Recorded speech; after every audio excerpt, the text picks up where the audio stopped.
Hey, how's it going? My name's Hunter. I'm Sarah. And I'm John. And this is our resident lore nerd and fact checker dude, Mr. Man. James. Yeah. And this is Blankbodies, a Vampire the Masquerade B5 tips, and sometimes a discussion podcast, too. We're getting into the nuts, the bolts, the guts. Yeah, but The speaking butts? about guts, The butt? actually, I wanted to make a clarification about baby eating, if that's cool, real quick. I was personally speaking about the mass of a baby. Like, if I needed to eat the mass of a baby, I probably could if I was hungry enough.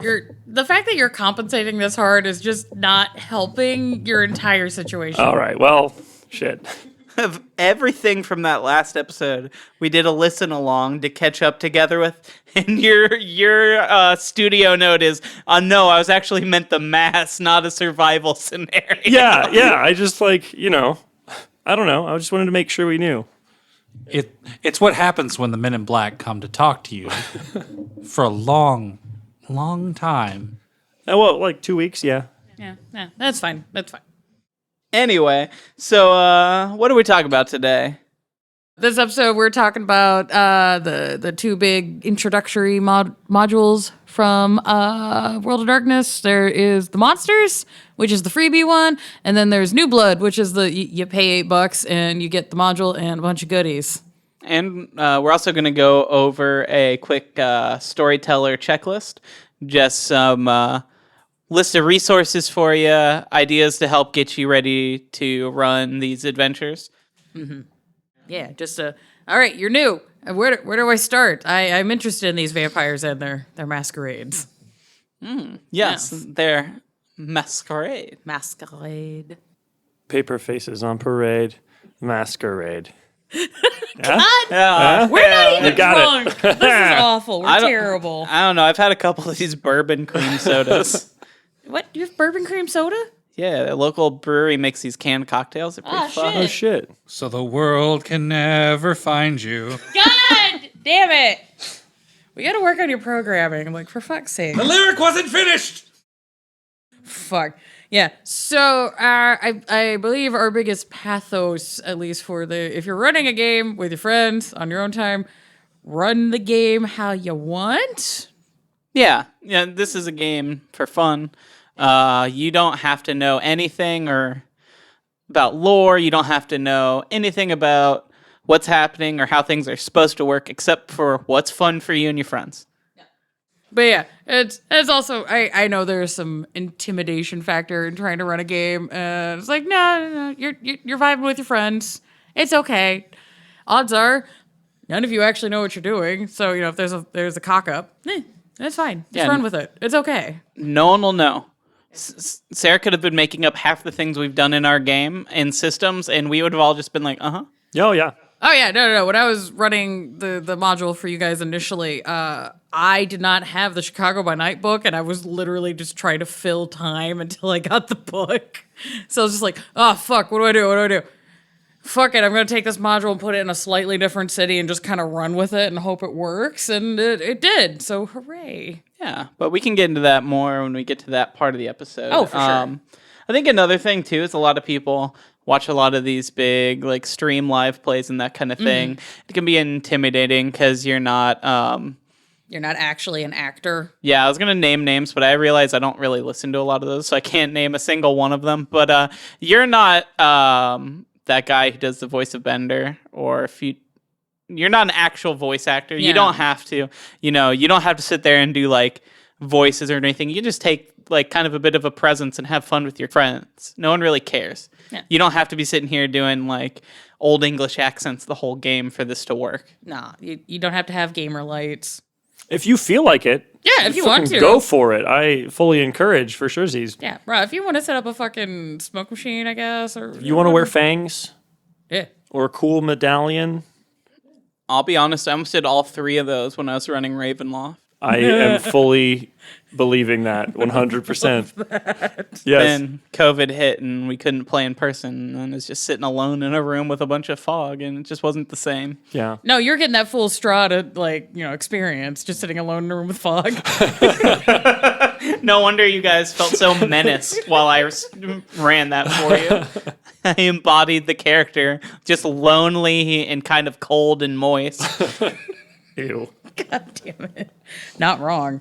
But yeah, and Also, it's like, sessions don't have to have like a specific order of like, okay, you have an idea of like, this is where I want the game to go. If you don't hit all the bullet points by the end of the session, the game didn't fail. It's fine. You can, oh no, you have to spend more time with your friends hanging out and having fun. Oh no. What they are trying to say is it's okay to have a beach episode. A filthy, filthy beach episode. I fucking love beach episodes. Yeah, that's called Lost Boys. Yeah. Yeah. But Yeah, you get the oily sax guy. It's great. the goal, once you're comfortable, should be to feel out what your players can get through in an evening and kind of plan around that. But if they don't, if they want to spend half their game goofing around in a nightclub doing vampire stuff, or if they want to spend half their night intimidating one thug who you meant as a throwaway fight, let go with it. You don't have to have a cinematic beginning and ending to every single game night. No. Odds are they're going to adopt the thug and you're just like, fuck, now I got to make this guy a thing. God damn it. Oh, I miss our little Malkavian buddy. I know. What was his name? Was it Todd? It Thomas. Was. It was Thomas. It was Thomas. Yeah, you guys had Thomas, and then there Oh, was I miss Zarnecki Thomas. also. Oh, yeah, Zarnecki was fun. He was just a stoner bro that was supposed to be a contact, and that was it. And then it became a whole story arc.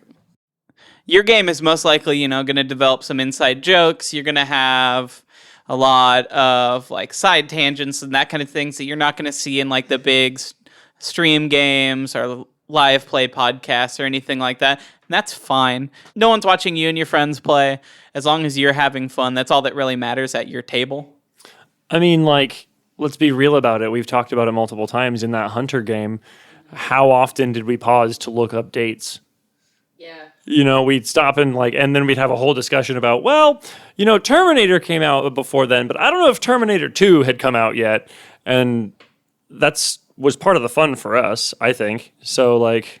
Yeah, because we said it in the early 90s, which is a time period we were all alive, but we haven't fully developed memories, so our brains are... But it's kind of fun to step back into like that time period and be like, oh yeah, we're referencing things, and then we have to go back and wait, did that thing I say make sense? Yeah, peeling back the curtain of reality, a lot of those stream games are slightly scripted, so don't hold yourself up to the standards. Except for the one we run, it's fully off the cup. Off the cup? Off the cuff. See, he proved it right there, off the cup. Completely unscripted. Yeah. So if you've never run a game before in your life and you're thinking about downloading one of these free books and getting your friends to play it with you, that's awesome. There's a couple quick terms for storytellers we want to run through, just so when you see them in the book, you kind of know what they're talking about. Real basic stuff, but... Yeah. So, storyteller, obviously, you're the dungeon master. You're the one running the game. Yeah, you're the narrator. You kind of write the basic plot beats that your players will then ignore and create new ones of. And you just gotta kind of cobble it together and just cry on your own time. Or get really hyped about it. Just be like, yes, that idea's great. Let's run that into the ground. It'll be fucking hilarious. Yeah, and we can do a whole episode later on about writing your own stories and campaigns.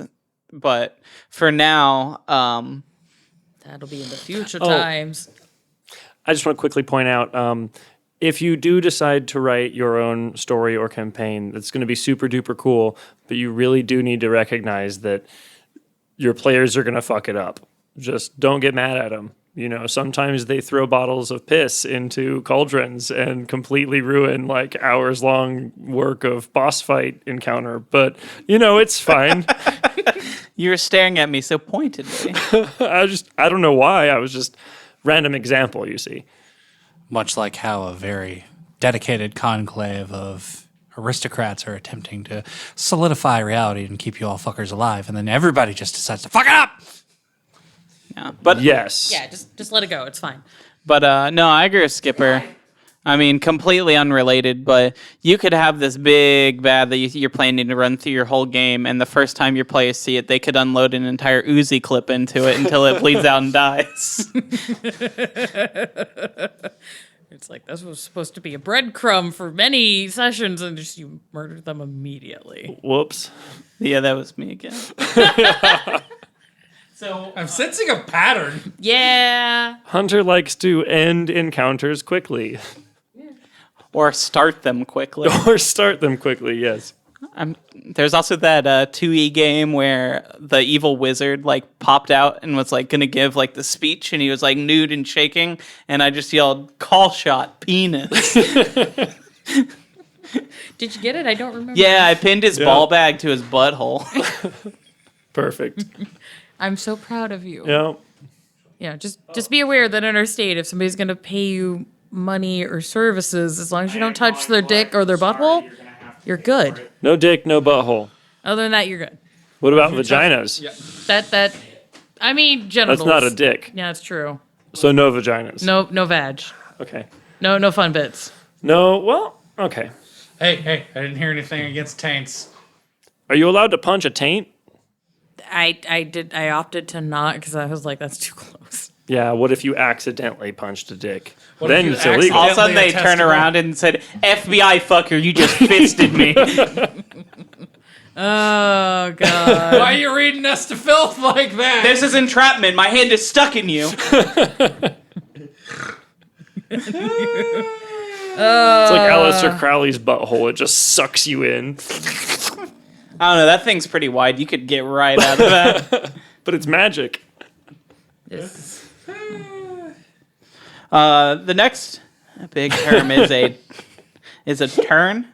Yeah. So this is a little bit of how time crunches in the game. A turn is basically the amount of time it takes to do a simple task. If you're not in a fight, this might take a period of time. Like, I'm gonna go get a drink at a bar. That's a turn. If you're in a fight, I It's- draw my gun. Yep. I punch this dude. Yeah. I run like shit. Yeah. All in a turn. Well, separate turns. Yeah, those are each turns. I write a short message. Yep. Turn. Yep. I peruse a shelf of book titles. I attempt to not fist an FBI agent. That might turn into the next chunk of time, which is called a scene. A scene is a series of actions and interactions between a set of characters at a certain location. So a scene will consist of a bunch of turns. Though I think in most of our plays, there's not been a lot of situations where we had to pay attention to turn order, really. It's not been that I think deep. that most of the combats that we've been in have been over really before the combat starts. Our party is very deadly, Yeah. and we're good at avoiding fights with anything we don't want to immediately destroy. Yeah, you guys are more of like an execution squad that for some reason is really friendly like 90% of the time. Yeah. Well, you just got to be nice, and the people who push those boundaries. Yeah, you guys don't do a lot of carrot stick. It's carrot and then just fucking immediate murder. Yeah, when I run a combat, I like to order it dramatically. So, say you guys are walking in kind of in line, I go in the order that people are standing. Or, say, monster jumps out from the side and grabs one of the players in the middle. I kind of do, oh, well, here's who's closest. So it's your turn and then your turn. And then you can kind of do a dramatic order. And if your players like that, or you can even be like, oh, no, I think this guy should go first. I'm scared. Or Yeah. so I'm going to slow. And it's more of a story-based fun. As long as everyone's getting the same amount of turns, including the NPCs, it doesn't really matter that much. It's not D&D, so it's not as tactical based anyway.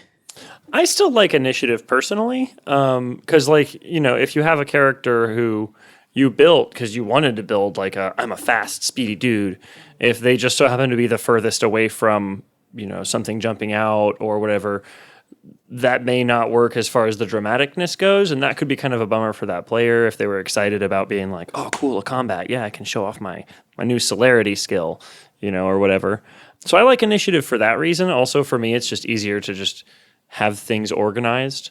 And so I know what I want to do and be able to pay attention on everything that's going on around me. That's fair. I would also say if a player has like celerity or some sort of supernatural speed and they're not taken off guard, pretty much they're going to go first no matter what. Yeah. Unless it's 2 or more creatures using like supernatural speed powers. And at that point, then you are going to have to roll just Right. because that's more fun because there's tension in that. Yeah, For sure. there are rules in the book for doing a initiative and a turn order if you so choose. There's rules for if you kind of are doing a smaller combat and you don't want it to take up a lot of time, you can just do like 3 strikes and you're out rolls, like that kind of stuff. There are a lot of options in V5 for how to handle certain interactions and combat scenarios, and we'll definitely get more into that later on. And thankfully the modules that we'll be covering walk you through that process as you're playing it, so you're not just like fucking like, what? How do I do a thing? How do I do this? It does a good job of getting you through it, and we'll go into more detail about that later. But yeah, so if you have done a collection of scenes, you get a session, which is just basically game night. Yeah. Your night is the session. Mm-hmm. That's whenever your game started and whenever it ended. Yeah. And a story in the system is a full storyline from beginning, middle, with a climax. This is usually done over a series of sessions, but you can always do like a vignette or one-on-ones and Yeah, you have a can quick thing. Yeah, basically like a D&D one shot, like one night, one adventure, boom. Yeah. I guess Call of Cthulhu would be a better example of that. There's a lot more Call of Cthulhu adventures that are meant to be done in a night. Mm-hmm. But Yeah. Can't It's be because one- you go crazy and die. yeah, Yeah, that's true. or just die. Or turn into a monster. Or all of the above, really. Yeah. Yes. That's also an episode I thought would be fun to do down the line, is converting a Call of Cthulhu adventure for vampire. I That'd think be it could cool. work really well. Yeah. But Yeah. plans for other days. Yes. And a chronicle would be the series of stories collected together based around characters and their ongoing activities. So basically, the adventure that your team of players are having over a course of however long you wish to play the game is considered a chronicle. So yeah, it's just the name of your overall game. As long as even if you switch characters, as long as they take place in the same continuity, it's the same chronicle. So you could play for a year with a group of vampires, decide to make a new coterie, but it takes place in the same city. It could still be the same chronicle. Yeah, so that's a rough breakdown of time. Time. I'm not doing this again. Goddamn. Time! Yes. But so that's the terms, basic terms you're going to see in the adventures that are more storyteller based. There are also a bunch of resources available for you to pull from. Yeah, the main canonical books are, there's the Vampire the Masquerade like horror game book. There's a book for the Anarchs that comes with the Ministry clan and a bunch of information about how different Anarch cities run and lore for them. Then there's the Camarilla book, which has the Banu Hakim clan in it, and a bunch of information about Camarilla cities and how the court would run and all that jazz. And there's also the V5 Companion, which is a free little PDF that has Tzimisce, Ravnos, and Slubri, as well as rules for running mortals and ghouls and extra goodies for character creation, which will be the next episode, I believe, is us doing character creation officially. Yeah. But yeah, if you want to just, even if you're not making characters straight away, there's a lot of really good lore and fluff and gives you an idea of what's happening now and what to kind of be aware of. And those are the main books, and those books have the most content for storytellers and players. All the other books they've released so far do kind of err on the storyteller side. Now, there is things like lore sheets and that kind of thing that we'll get into later that players can use in character creation or later on, but it's mostly storytellers. So if you're looking for something to just start a game with, I would definitely recommend the core and then Anarch or Camarilla, depending on the type of game you're playing. Yeah, there's also been the Chicago by Night books that have come out, and then the Cult of the Blood Gods books that have more clans and more city information and more lore and fluff, but you don't have to get those starting out. The World of Darkness branding team have announced that they are in the works of producing a Sabbat and Gehenna book, and they're also in the works for doing Werewolf the Apocalypse. I don't know how Werewolf's going to tie into V5, like how compatible and how interchangeable that's going to be. We'll find out. I, fingers crossed, am really hoping they're finally going to deliver on like the promise that Vampire or World of Darkness really has given since day one, which is where all these things can kind of run side by side. And I'm hoping, since it's taken them like 4 years to release a second system, that they at least have that somewhat in mind this time. Because before, it's like every year we're putting one new core game line out. And so there's no balance there. But I think they've taken enough time. I really, really hope that even if you don't play Monster Squad, the Chronicle, you can at least use them as like enemies for each other in a way that's not just ripping one's always going to rip the other to shreds. Yeah, no, the rock, paper, scissors of the old game where it was just like, oh, are you a young vampire? A werewolf will fuck your day. Oh, are you an old vampire? That werewolf needs to run right now. And mage is just, catch 22. Did you see the mage before it saw you? Yeah. Back in the day. So hopefully that, and there are more books announced. We will cover things as they come out. And as we feel like it. Yeah. And as you show us you're interested.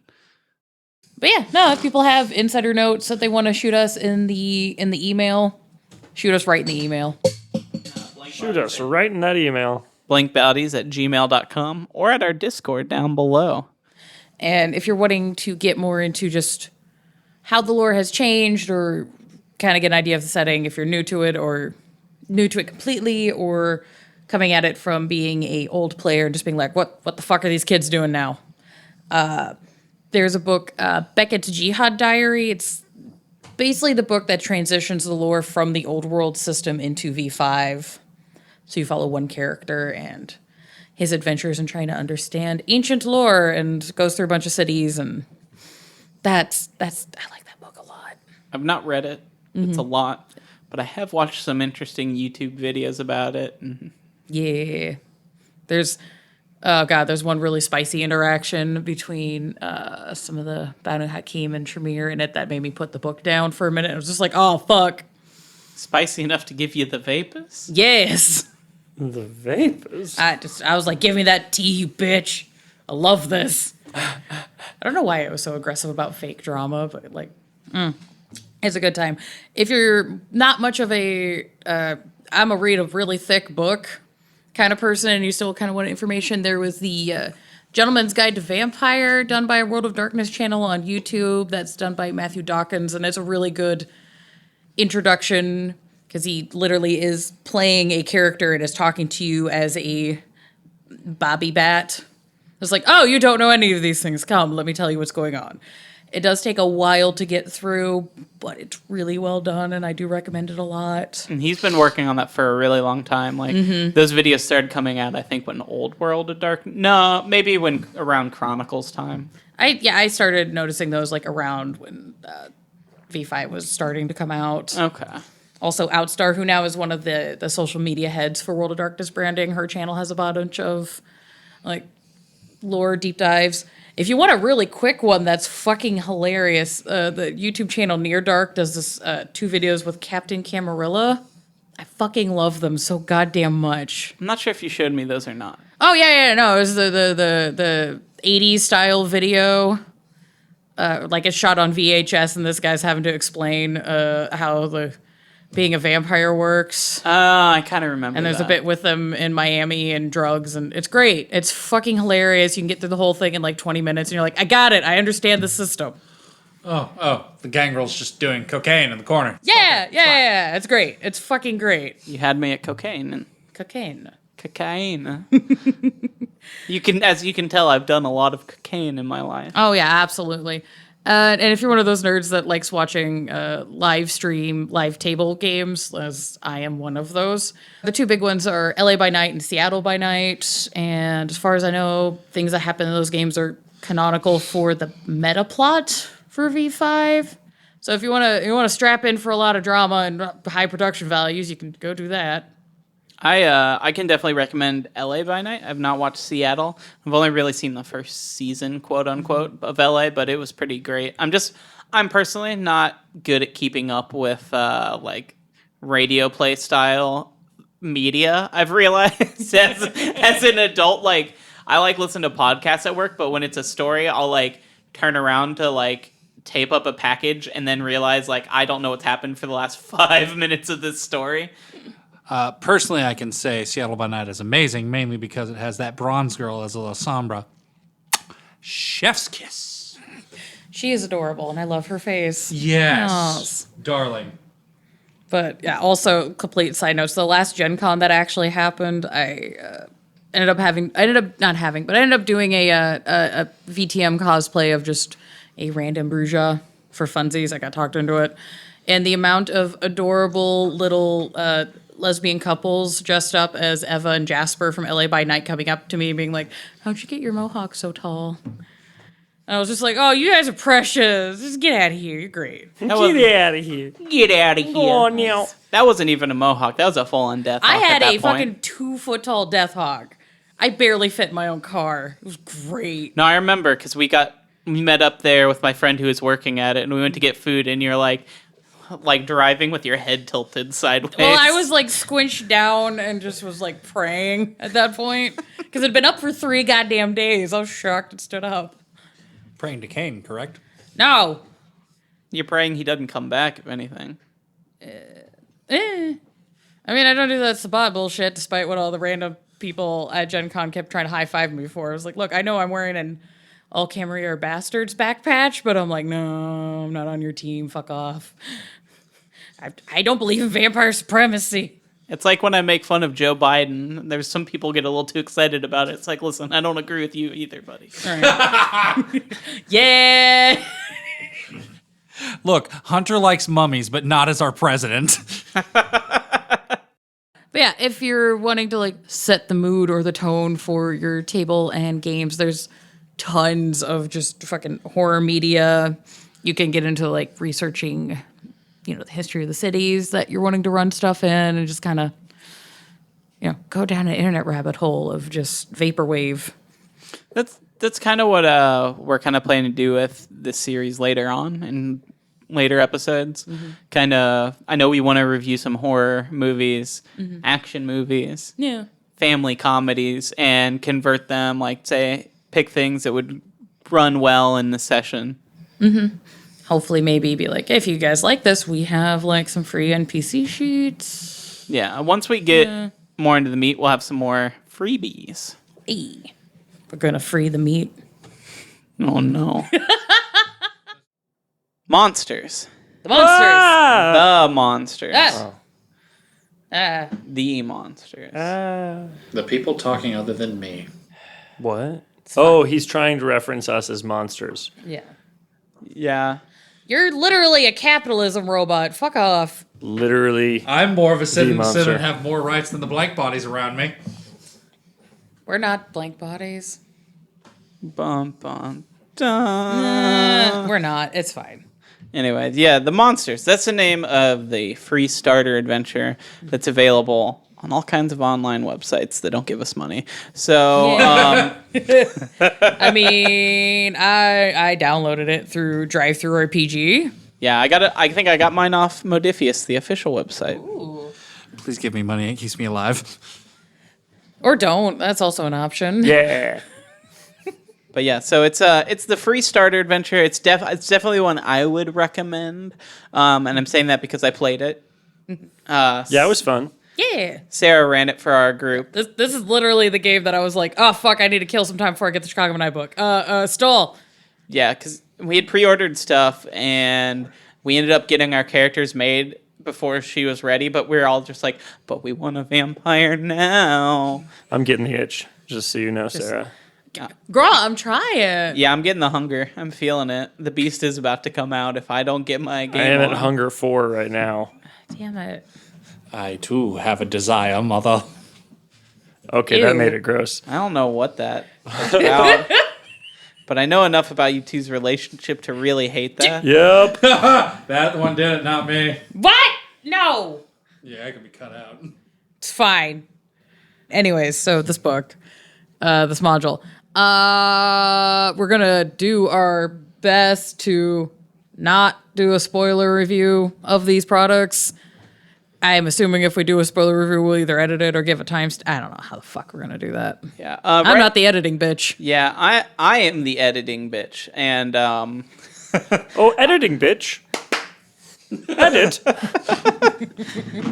damn. Wait, are you a machine too? Edit machine. Go. No, Oh man, I feel it's just you. I feel so special. But yeah, I'm just gonna cut any major spoilers out. I think we can avoid them anyway. We played through The cleaver. That literally gives nothing away. Shit. It is technically a word in the book. Yeah. But yeah, Cool. we played it. Sarah ran it for us, but I know we definitely went off the rails a little bit, and A lot. because I went back and reread the module for this. I only read through the first chapter. It's cut up into 3 chapters, which can be like an evening of play, or if you're like us, it can be 6. Yeah. I mean, the nice thing about this module and the team that wrote it is they wrote it with a complete, like, you guys have no idea what the fuck you're doing. You don't know how the mechanics work. You don't know how combat works. You don't know fucking anything. So we're going to give you 4 characters that are already done, that have backstories, notes on all of them, sheets are done, artwork, all of that. And as you go through the module, there's notes breaking everything down for the storyteller.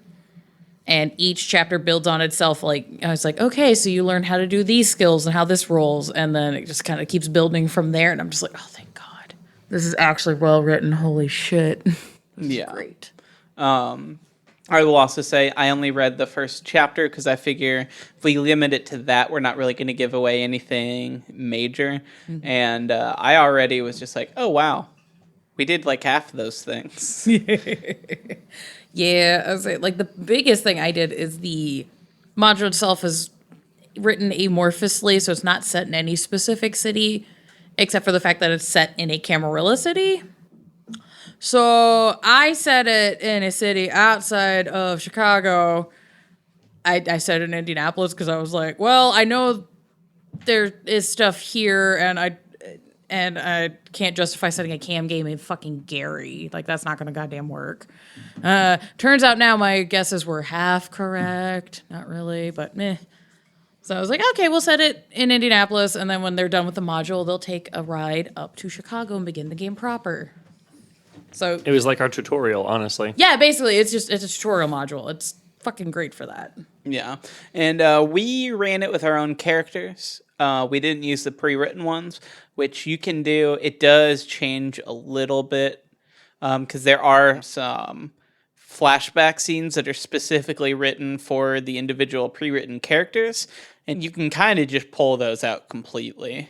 Yeah, I had to do that for you guys because none of those flashbacks particularly fit for you guys.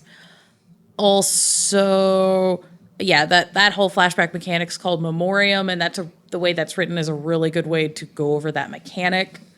But you guys did not need to do that, so you solved the puzzle in other ways. So I was like, okay, cool, I'm just going to yes and this, and we're just going to skip this part. I have no input. I never read it. I didn't do the homework. I'm sorry. No, it's okay. Well, we can. We'll tell you about things that are supposed to happen, and then you can laugh. Yeah, and then I can tell you what I remember us doing. Yeah. So I thought So it starts out with your group of vampires have been sent by someone, and you kind of have to determine that as a group. Mm-hmm. I believe it's not a sire, but I can't remember the word they use.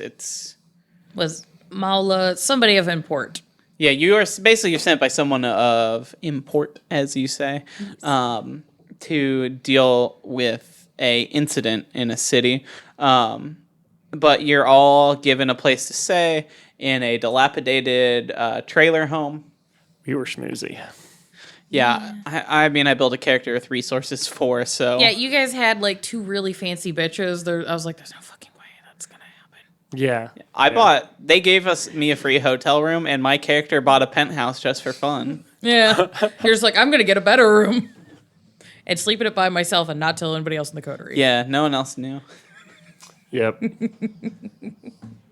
Checks out for adventure. It's a good adventure plot of you're sent to place to go do thing by important people, and the game goes over court etiquette and hierarchy stuff, and you also go through some investigation and it covers a lot of different ways for the party to cover investigations. There's combat stuff, there's action, there's adventure.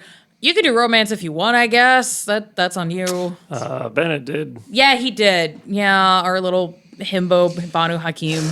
I almost fired him over it. Yeah, you It's almost true. fired Yep, him. you're right. Yeah. First adventure, he almost got fired. I'm the venture. All the players in my game, or in our game, are just my employees right now. So his sire had to bribe me to keep him on my payroll. He didn't have to bribe you. He did a job for you, and in exchange, he's like, please keep him employed. Okay, but he's playing a venture, so he had to bribe him. You in guys his basically mind. traded boons, though. Yeah, I got him to do blood magic for me. Yeah. He did blood sorcery for you, and in exchange, he's like, please keep my child employed. But yeah, so it kind of takes the form, not even kind of, it takes the form of a murder mystery. That's the main setup. And it's really open-ended on how your players can go about that. Basically, there have been 2 bodies found in Indianapolis. Basically, there have been 2 bodies found in the city, completely drained of blood. The corpses lead them to believe that this may be some sort of vampire doing this, which could be a breach of the masquerade, and they believe they're related, but they don't know who. And the local authorities, the prince, sheriff, all that, are too busy with other bullshit to deal with it, so they're putting it on you guys as a test. So you have to find out who's killing people, draining them, and leaving them in ritualistic poses around the city. Yeah. We did that. Yeah. Yeah, that part's fine. Yeah, we did that part. Yeah, I was gonna say, was it fun for you guys? You feel like you're like, okay, by the end of this, I feel like I understand how this works and who the fuck my character is and how our little dynamics go. And Yeah, it was definitely a good starting space, and at least for me, it kind of helped me. When I built Gideon, let's be real, I just said vampirate and then just decided to go for that. Yeah. So there wasn't a whole lot of like depth to him, if we're being real at the beginning. He was just a pirate with fangs. But that little campaign did kind of help me solidify okay, I like this character. I do want to develop him. yeah. And let's be real, all joking aside, that is an actual decent way to come about with a character. Just find your bit and then just go with it. You don't need a deep, rich character. Don't make your ST do all the work. But if you give a little free rein to just, get into the jive, that's what most people do with their characters, to be honest. Yeah, I feel like every character I've ever made for the game definitely kind of gets felt out a little more in actually the doing of things. My character, Ellis, is Ventru. I kind of based him off the movie Funny Games. And he turned out to be a lot more pleasant than anything from that movie. It turned into a little bit more the most dangerous game. Still some very funny games moments, but turns out I'm still not that bad of a person to run that character fully. But I definitely felt him out. I think looking back, I played him a little more outwardly evil at the start, and I kind of loosened up as I kind of felt into the character. Part of that I just have written as, that's him getting to know his now coterie and the other vampires in the group, and he's comfortable around them, but It's just like, I don't have to be an asshole actively all the time. Oh, thank God. Okay. yeah, so if you have players who are uncomfortable even the first couple nights you play, as long as they're having fun, doesn't really matter. They'll eventually, they'll get their vampire feet Moist. Sticky. Moist and sticky. Speaking of which, I think I have eaten an entire rotisserie chicken before, so I think I could eat the mass of a baby. That's what I'm saying. damn That's it. exactly what I'm saying. Like, I've eaten a whole slab of ribs before. I mean, that's a lot more meat than a baby probably has on it. Yeah, I ate one of those challenge steaks once back when I ate real amounts of meat. Yeah. Men in Black target acquired for Hunter next week. I mean, look, we're just talking about mass right here. That's all we're talking about. Yeah. Right? I mean, there's not that much meat on a baby. Anything. There's not much meat on a baby anything. Let's be real about it. Do you just want to keep digging that hole? I'm hoping to, like, I don't know, dig some steps or a ladder. Yeah. It's not working. It's okay. You know, you dig far enough, maybe you can just walk your way out. Yeah, exactly. Maybe I'll find a cave system. Yeah. Oh. Yeah. With the Nosferatu. Just make friends with the Nosferatu, hopefully. I guess if I got sired by a vampire, it could be a Nosferatu. Yeah. I'd prefer not. Aw. Let's be real, guys. I am, I'm blanking on the word. Hold on. A prettiesman? I am very pretty. An extrovert. That's the word I was thinking of. A Toreador? I'd go for it. Yeah. Yeah. Another thing I was going to say, reading through the module, it does a really good job of outlining like challenge difficulties and how to run things, when to roll dice, when not to roll dice. We talked about that a little bit already, but it does a really good job laying that out for the storyteller. So when you get to a certain scene, it's kind of there for you. Yeah, there's loads of tables that are like, all right, if the players get this successes, this is the info they get. If they get more successes, they get more info.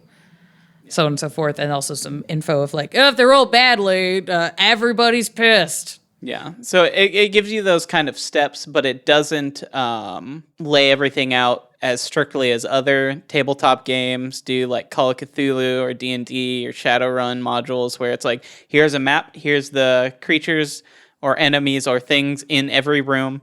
Here's the exact amount of coin. Here's how fast your players can walk through this area. It's a little looser, but it gives you the meat you need to run a good adventure, and I like that. And make it challenging and fun. It provides the meat. You got to bring the potatoes. Yes. I was worried this was going to turn into baby eating again. No. That's what I was worried about. Why you got to take it to baby eating? Because Come you on. keep taking it to baby eating. Sarah, we're trying to move on. Yeah. Okay. All right. We've got to grow. dragging Speaking of moving on, the other module, New Blood. It's set in Anarch City. And it costs monies. Not much. It's $7.50 on DriveThru RPG and $8 on Modifius. I bought it off of Modifius and then found out it was on DriveThru and was just like, damn it, I wasted it 50 cents. Fuck. But you know, I am a poor, and I'm like, fuck, that's like half a fucking Swiss roll cake. I haven't had a Swiss roll cake in a minute. No. That's not how that math breaks down. That's one Swiss roll cake. You get two in a package for $1. Really? No, that's not how it's been. After tax, it's $1.09. It's almost a whole Swiss roll cake. But yeah, I read through the module. I purchased it. Both the books, honestly, artwork, nice. It keeps in the themes of all the book. I am a little bit of an aesthetic slut, and I'm just like, all these books are great. They're very pretty. I like this. Man, that's a thing that World of Darkness has, like, I feel like pretty much never disappointed. There's a couple books of Chronicles where we're like, Never mind, I'll take that back. They very rarely disappoint. You could have just said Chronicles. No, I think a lot of the Chronicles artwork is really good, but then they also hired a lot of it out to random freelancers, and that's why Lil Wayne and Dante are monster hunters. yeah. that was a fun evening of discovering that shit. But yeah, so back to the New Blood, the good one. It does also the same thing that the Monsters does, but you have 7 NPCs that you can pick and choose from. And as you're reading through the module, it gives you notes of, hey, if this character is in this scene, they get this information on top of what everybody else gets. Oh, that's cool. So it can be a little bit different depending on who's in the party or who's not in the party. It also gives opportunities for, oh, I know this information. Do I share it? Exactly. Plot hooks. Also, I've never run a table game with 7 vampires at once. I feel like with the 4 of us, it's already like herding cats for you a lot of the time. 7 would just be unreasonable. There are D&D modules out there that recommend like 5 players, and that seems like too much. Yeah. And that's like the baseline for a lot of the 5th ed stuff. They like expect you to have at least 5 players, and I feel like that can be overwhelming. especially for a new storyteller and new people trying to learn. If you have 7 people who've never played this game before, so 8 total at a table, and like one person's trying to talk to the ST and character, well, one person's sitting there being like, wait a minute, how does agility work? And another person's talking to their friend. It's going to get out of hand real quick. Also, let's be real. How many of us have 7 friends that we can invite to a roleplay game? Like regularly? Yeah. Exactly. I feel like if I was like, I'm running a D&D game on a Saturday, I bet I could get that many people to show up. Regularly, though? Regularly is the hard part. Yeah. But I guarantee you I could have at least 5 players a night. It's just going to be different players every week, which is also not that fun. But. Some people like the popcorn stories. But the big difference between the new Blood book and the monsters, and the reason why I'm like, it's kind of worth paying the money for it, is you get a lot of PDFs with it where it gives you printer-friendly versions of all of the materials, and they also give you the full color if you want the pretty PDFs to look at. You can do that. Ooh. It also comes with a fuckload of NPC cards, which you can print out and cut and just have, and you can use them outside of the module. Just for whenever the fuck you want. Yeah, just have a little stack of pre-gen NPCs just sitting there. There's ones you can for feeding. There's ones that for fighting. One's for feeding, one's for fighting. Yeah. And I'm just like, that's great, because the amount of times like you fuckers are iced. I'm like, okay, we're going to go do this. And somebody's like, I need to go feed. I'm like, God, all right. Gideon doesn't like to be hungry. I know, but your feed scenes just turn into, I'm going to terrorize this person. That's his feeding type. I know. I'm not bad. All right, cool. I'm not bad at all. It's just sometimes when you're like, okay, he's like a shark. He's got them shark eyes. I'm really glad you never use that voice in character. Yeah, me too. Thank God he's just a lake pirate. Yeah, your players might have fun doing silly voices, but I won't. I mean, oh, well. Okay, sometimes buddy. are fun. Jesus. The only reason I don't like doing the Zarnecki, the little Nosferatu, is just because I was planning on him being a one-time character. So I was like, cool, I'll do like a gravelly voice for a Nosferatu once. And then everybody's like, he's our favorite. And I'm like, fuck! Zarnecki's pretty cute. No, I mean, I was definitely kidding, but I do specifically mean I don't like doing the voices myself. I feel like whenever I'm very bad at voices, and they tend to just bleed from one thing into another very quickly. Yeah, I can imagine Ellis becoming Bill Cosby. Like half of your voices just turn into a bad Bill Cosby. Yeah, there was one note I did make that I thought was a fun little like cookie to give to returning veteran World of Darkness players, because there's a start here guide for STs and then a separate one for players. And one of the little notes they had was specifically for returning veterans of the game system, which is nightlife has changed from what it used to be before the Red Star. Before communism? No, but yes. The elders have closed ranks, and with the Second Inquisition, while the Second Inquisition is on the rise, and your character's hunger is now front and center, come and see how the world has changed and what new dangers must be faced. And I was just like, oh, they actually acknowledge people have played the system before, and that they're taking the lore from the old system and just being like, we're gonna keep going. We're not rebooting shit, fucks. No, it's not a reboot. I would say this is almost just straightforward continuity. Mm-hmm. Yeah. And also, the book does come with a handy 5-member coterie relationship map, which is something that is definitely new for V5 that I like having, at least for an ST. As a player, it's been kind of hit or miss whether or not I've actually used those. I feel like we would use them more if we were playing in person. Mm-hmm. Playing online, it just becomes a lot of tabs to keep track of. But if I had like the physical one in front of me and we all had them out and we could look at each other's and be like, oh, would it be interesting if this character got brought in or something like that, I feel would work a little better. And also, I will be completely honest, I am not great when playing online at keeping all my notes organized in front of me. Like, I will end up with like 30 tabs open, and I need to look at something while working and be like, is it this tab? Is it this one? Where are my abilities? Where are my magic powers? That's why I bought the cards. Yeah. That's why I've been I making just cards. forget to take notes, if we're being real. You're allowed to be that player. Yeah. That's just you. You're just like, hey guys, I showed up. Yeah, Neat. it's pretty neat. That's yeah. you on the podcast too. Like, That's you in literally. this situation. What up? I think we could do a whole episode on relationship maps. They're really interesting mechanic. I think they're really cool, and they can lead to a lot of interesting role play and story. But they do take a little bit to work out, and there's something you would need to do at either a session 0 before you start playing, or on a side day when you guys can kind of get together and talk it out, or even before game. But it's not really a quick thing you can jot down. It's kind of a big group exercise to start anyway. Yeah. I mean, I like having it for storytellers, so I can be like, all right, who knows what, and then I can just kind of move things behind y'all's back and just be like, all right, what fuckery will I cause? And then make you guys go, look at it. What are you gonna do? Look what you did. Do you see what you did? She rubs her nose in it. Yeah, I just let you guys give me enough rope to hang you with. Thanks. No problem. I mean, you keep giving me all the goddamn rope. What else am I supposed to do with it? I like rope. That's true. You do like rope. Hey, I run a pretty tight ship though. Yeah. With the rope? Well, I mean, you need a rope No, for I'm the ships. vampire. Well, then you would know all about the rope. Yeah. And why it needs to be tight. Tight. But yeah, overall, I guess the thesis on the review is it looks great.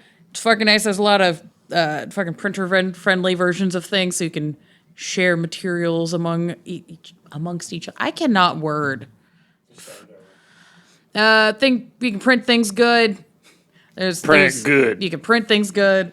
There are things that you can continue to use after you're done with the module as an ST for like, oh, you want to go feeding? All right, random NPCs, or you have little combat stat cards for if somebody's like, I'm gonna go fuck with this bodyguard. And you're like, all right, good luck.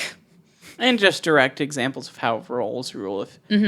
Oh yeah, it does the same thing like the monsters, where it goes through. It does a good job of slowly explaining how the system works and what all the dice rolls mean, and kind of lets you get into the groove thing. Another tutorial. Yeah.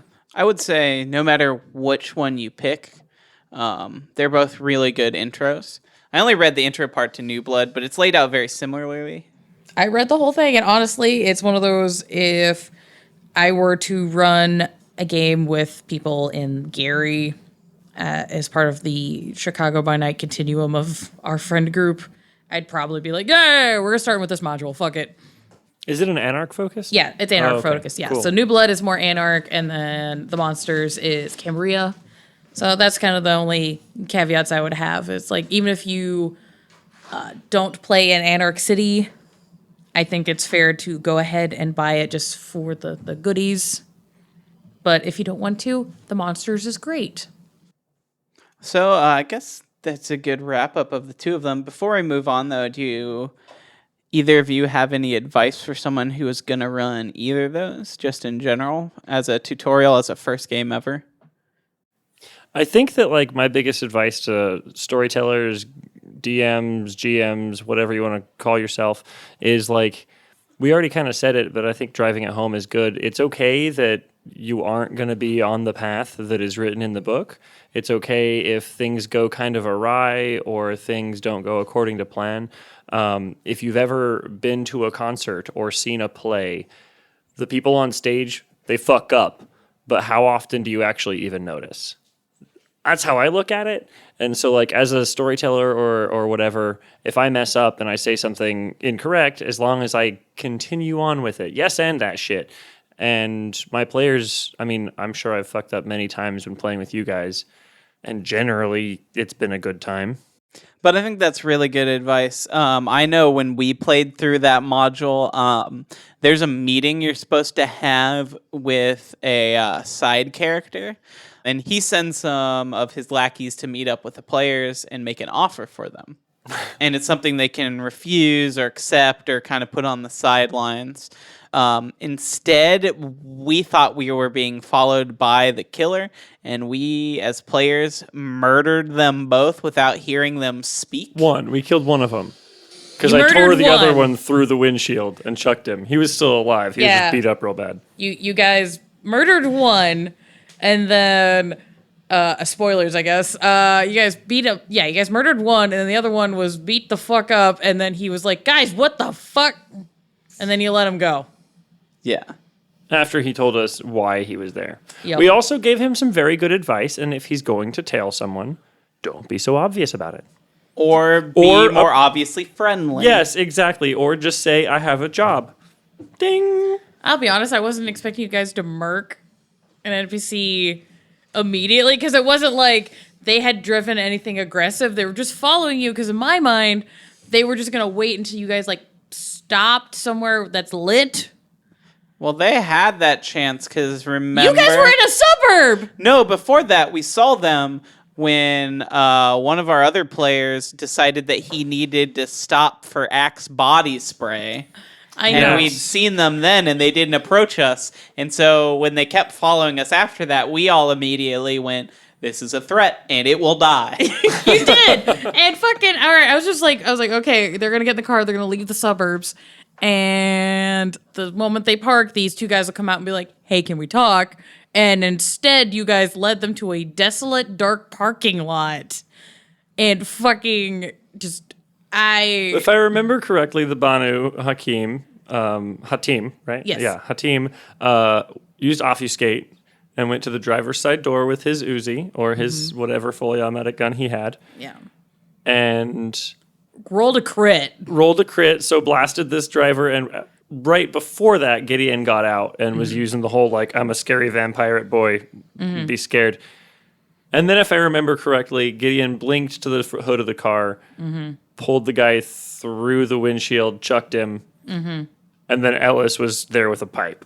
Yeah. No, you had a golf club. Yeah, I had It was a golf club, and I was yeah. just kind of tapping it in my hand menacingly. Yeah, and I was just sitting there as an SE like, well, I guess they're not going to go for that deal.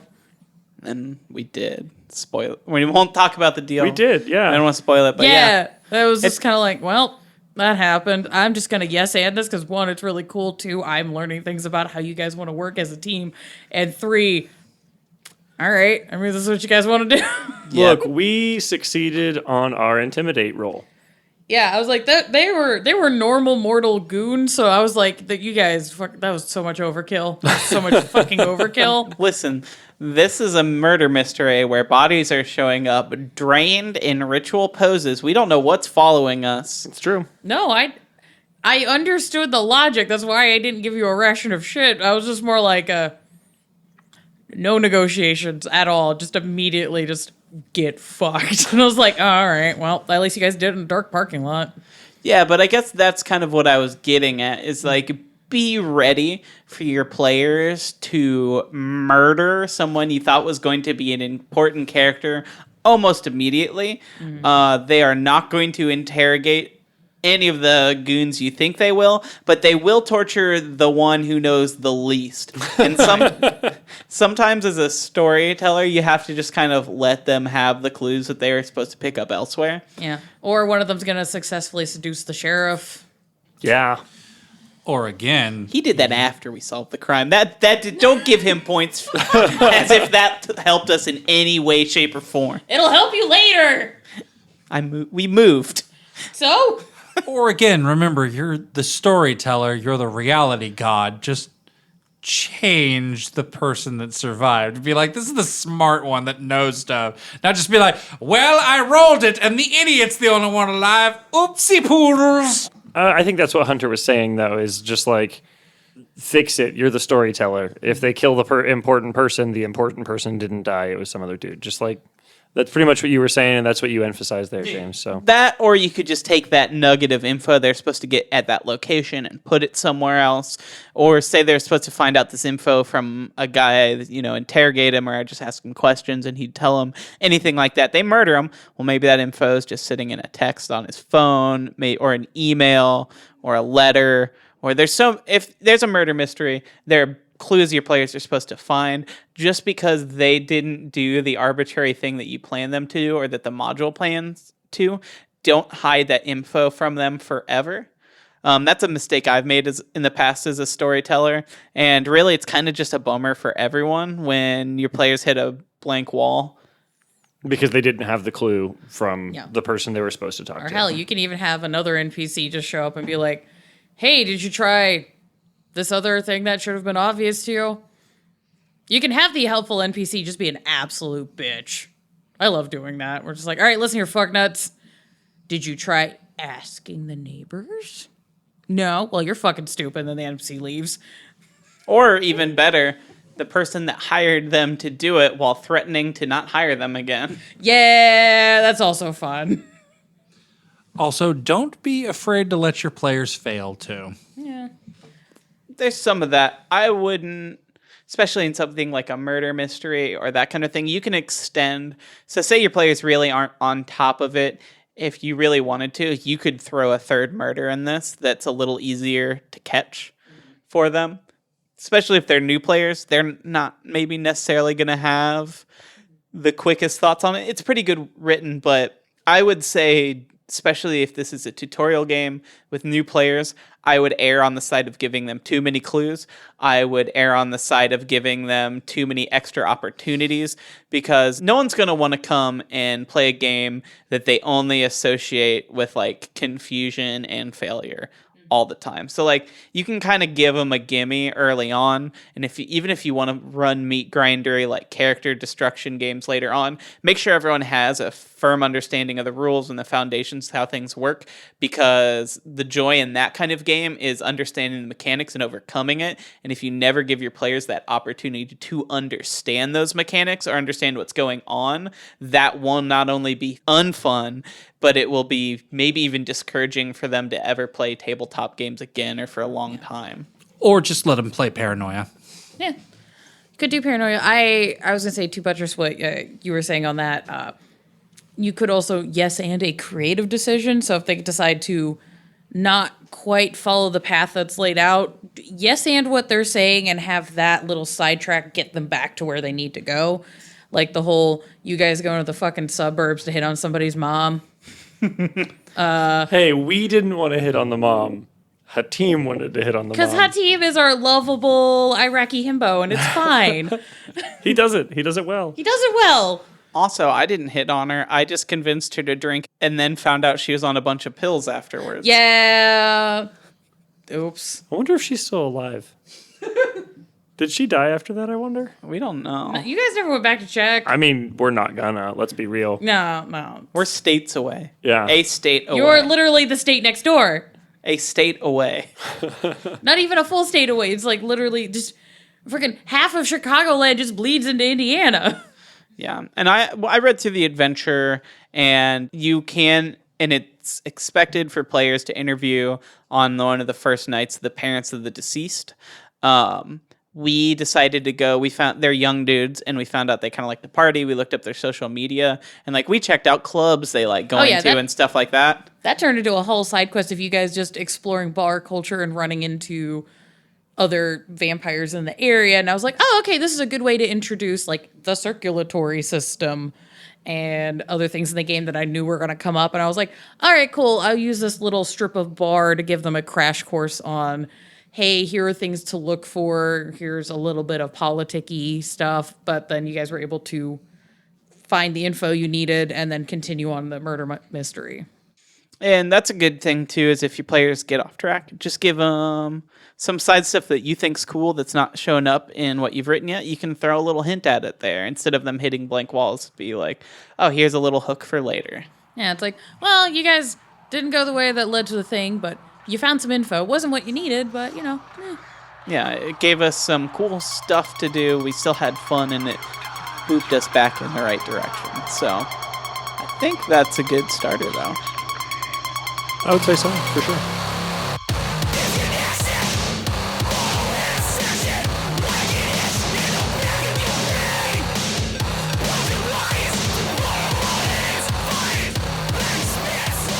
It's the outro, baby. It's the outro, baby. The outro, baby. So yeah, I think that's a good general outline of what you need to really get a game started. one of the starter adventures, the free one or the paid one that comes with a bunch of bonuses where you can find core books and free YouTube resources, that kind of thing. Is there anything else, little notes you'd like to add before we go? I think it's interesting about the things we've learned category here. Babies, rotisserie chickens, about the same amount of mass. Tall, 7 foot tall, men in black, speaking to you all in cells for a very long time. I'm almost 7 foot tall, and I am a man in black.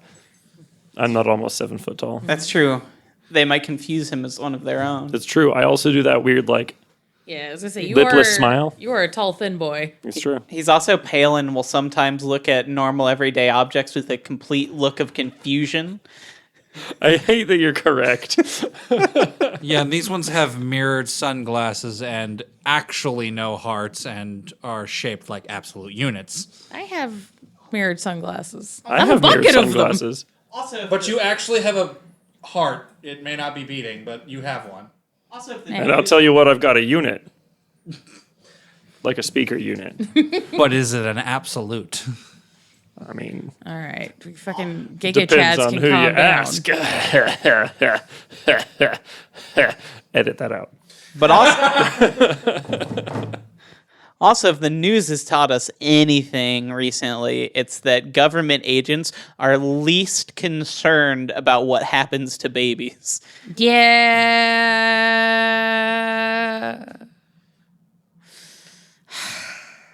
Anywho, And on that note, you guys have a wonderful night, everybody. I had to stop myself from going on a tirade, and just oh god, it's fine.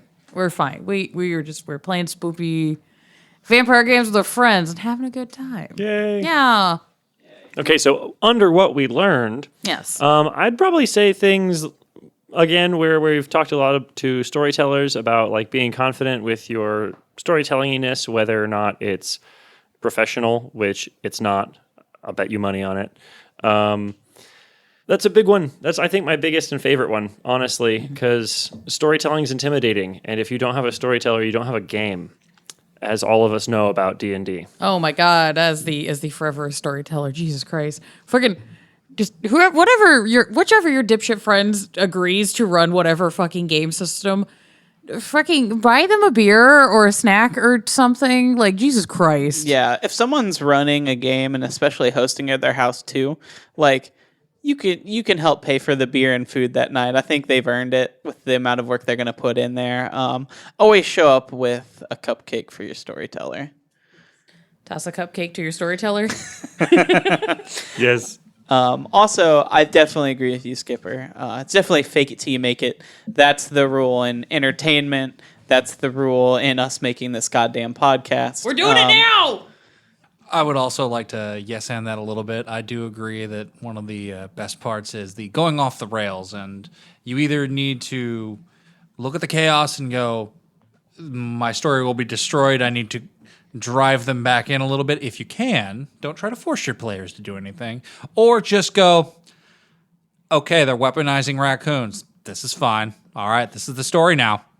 And you know what? Some of the weirdest stories and most fun stuff has been coming from shit like that. Yeah, I think rereading the module after having not played it in about a year and a half, almost everything I remember about actually solving that murder mystery were things that were not in the book. It was just the weird tangents we pulled the story in, and we created new moments that will be in my heart forever. Well, that's where character develop is made. Yeah. I think is like the main story arc is a thing that is happening to your characters that make them do all these things, but it's the little tangents and all the weird interactions and all the probably awful choices that you make that really build your character and make you care about them, I think. Yeah, no, I agree. Cool. Also, not shout out, but pointer to players. Give your storyteller feedback. Like, I mean, there have definitely been times that I think all three of us have been storytelling and we've done something that our players haven't really liked, or they've been like, man, I really wish that we could have tried this instead. You talk to your storyteller, a lot of the time your storyteller is going to be like, oh shit, okay, cool, let me work on that. Because if your players aren't having fun, then why are you doing this? Also, yes, Andy, again, give your storytellers mini grenades to just play with. Just give them terrible things that your character has done. Don't be a perfect bastion of like everything. That's a boring character.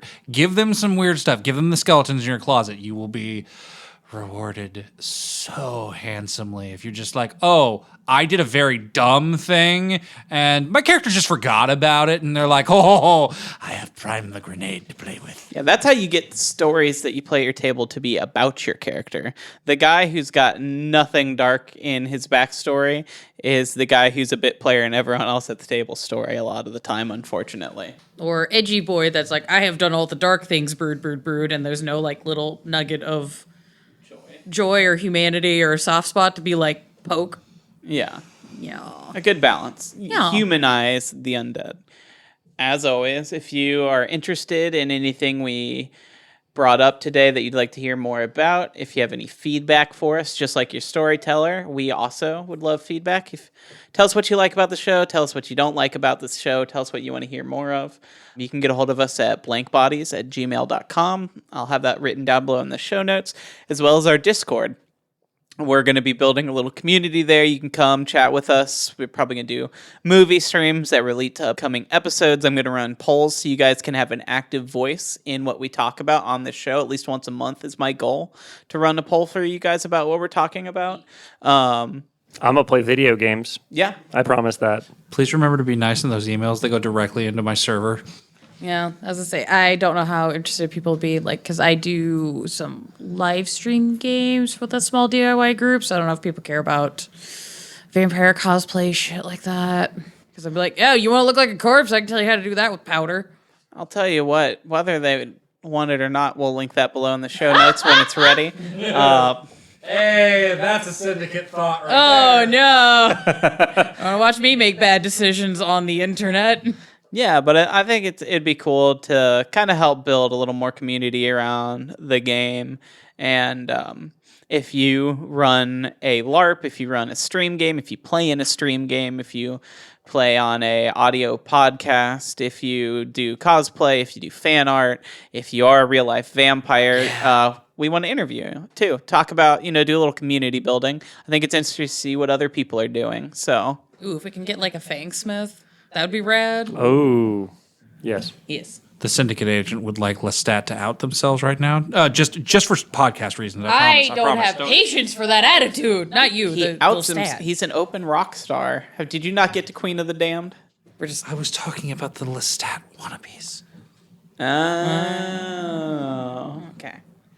These are not the smartest vampire podcasts. It's just shit. You You chose to stay with us. You are on the nerdiest end of this group of people. I am on the anariciest end of this group. No, probably Skipper. Skipper is. Fuck! But yeah, come hang out with us. If you enjoyed the podcast, give us a like, a subscribe, 5 stars. Rate, review, all of the bloody wheels of capitalism that we need to function. Yeah, force feed our voices into your friends' ears, Clockwork Orange style, until they play this game with you. Yeah. I would say lock them in a cellar, get a whole bunch of really loud speakers, play our episodes on repeat. Oh. No babies this time? Why do you keep bringing up these babies, Sarah? This is fucked up. See, I was going to make a cellar joke, but now we're back on babies. I know. For the record, the Geneva Convention classifies that as a war crime. Well, if I'm The not baby at war, eating and the basement speakers. if I'm not at war, it can't be a war crime. It's just a crime. I mean, it's kind of got you there. They'll still classify it as that. It's an act of torture. Are you a lawyer bot? I have so many books in my head. You legally can't say yes. All right, well. Wow, we've reached the end. Yeah, well, thanks for making it this far. Yeah. I commend you.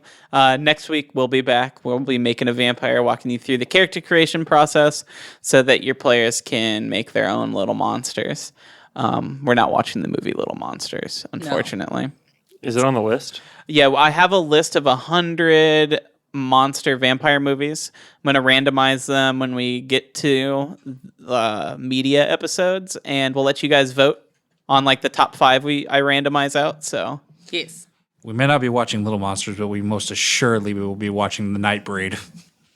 Oh, I like Nightbreed. I recently got my hands on a copy of the 3.5-hour Cabal cut. Yeah. So we'll definitely someday, when we have the stamina for that sort of thing, watch that, and we can stat out all those creeps. If somebody could Venmo me money for like Monster Energy drinks, that'd be fucking rad. I have the stamina. I sat and watched the entire Dune miniseries in one sitting. I've done that. It's hard. If somebody could just Venmo me money so I can live Later. All right, well, as a robotic organism. It's fine. this has gone on far too long. Yeah, we gotta stop. Thanks for listening, and have a good evening. Good evening. Bye. Bye. Nighty night.